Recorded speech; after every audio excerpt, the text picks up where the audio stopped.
we have just learned of 2 new attacks on U.S. forces in Syria, this time with rockets and drones. This means at least 4 attacks now in the past 36 hours. The first of the attacks was on a U.S. base by a suspected Iranian drone, killing 1 American contractor, wounding another, and injuring 5 U.S. service members as well. The U.S. has launched airstrikes in retaliation in response to those first attacks. We're just learning of these additional attacks tonight. Air Force F-15 fighter jets taking to the skies, destroying 2 Iranian-aligned facilities. U.S. intelligence saying the first deadly attack on U.S. forces was conducted by a one-way attack drone made in Iran.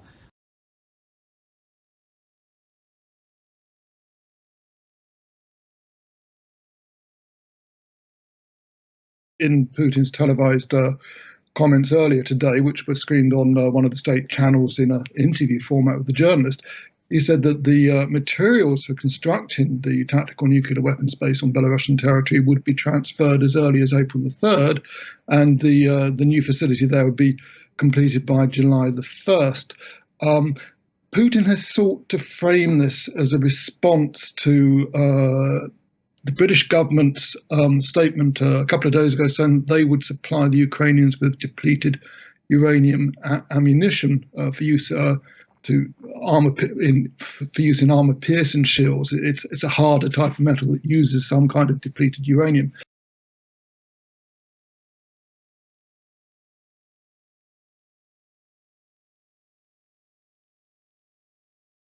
A tornado has killed at least 23 people in the US state of Mississippi, which is located here in the south of the country. The authorities said the twister left a trail of damage for more than 150 kilometres.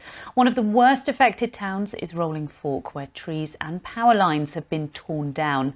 At one point, debris was pulled more than 6,000 metres into the sky. And let's just take a look at some of the latest pictures we've received of the destruction in Rolling Fork. And you can see there cars on top of buildings that have been completely flattened. That town of Rolling Fork is complete and utter devastation there.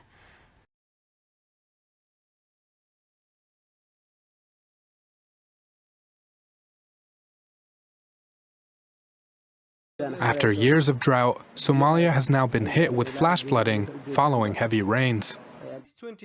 Local authorities are carrying out search and rescue operations. Most of the people who were killed was the result of a bridge collapsing. Several are still suspected to be alive and trapped under the rubble. Many homes were destroyed as the city of Bardhair was heavily flooded.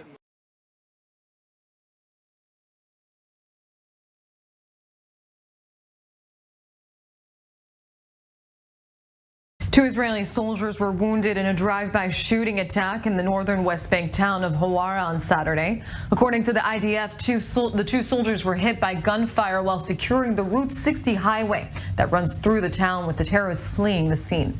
Beilinson Hospital reporting both soldiers are now in moderate condition.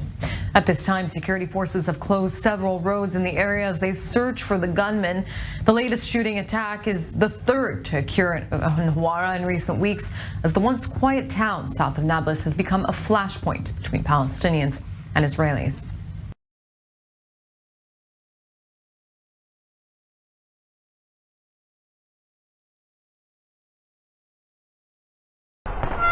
One police officer and a protester were seriously injured in France on Saturday, this time in clashes during an unauthorized demonstration against the construction of a water reservoir for farm irrigation in western France.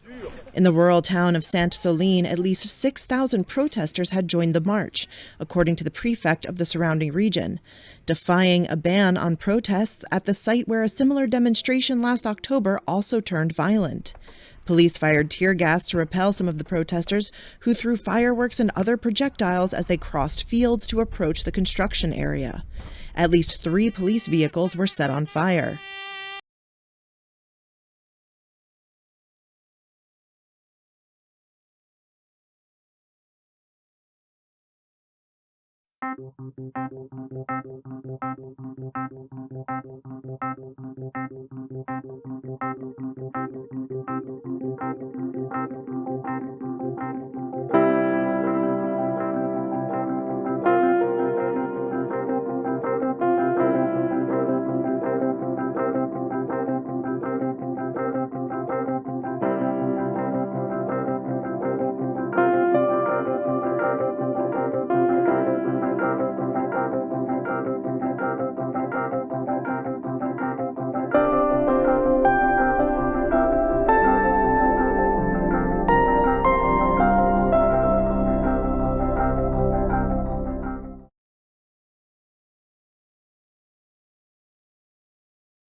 Honduras has formally broken off decades-long diplomatic relations with Taiwan and switched to China. It comes after the Honduran foreign minister traveled to Beijing to discuss establishing ties. This leaves Taiwan with only 13 diplomatic allies. China considers self-ruled Taiwan as part of its territory to be retaken by force if necessary. The U.S. says Honduras' action is a sovereign decision, but has warned that China often makes empty promises.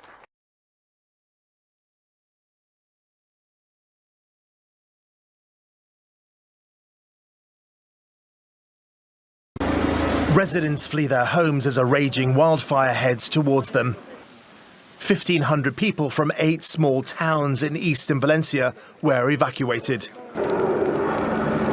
More than 500 firefighters, supported by 20 helicopters and planes, battled strong winds to bring the blaze under control. Residents said they were grateful they were evacuated safely, but are worried about their livestock.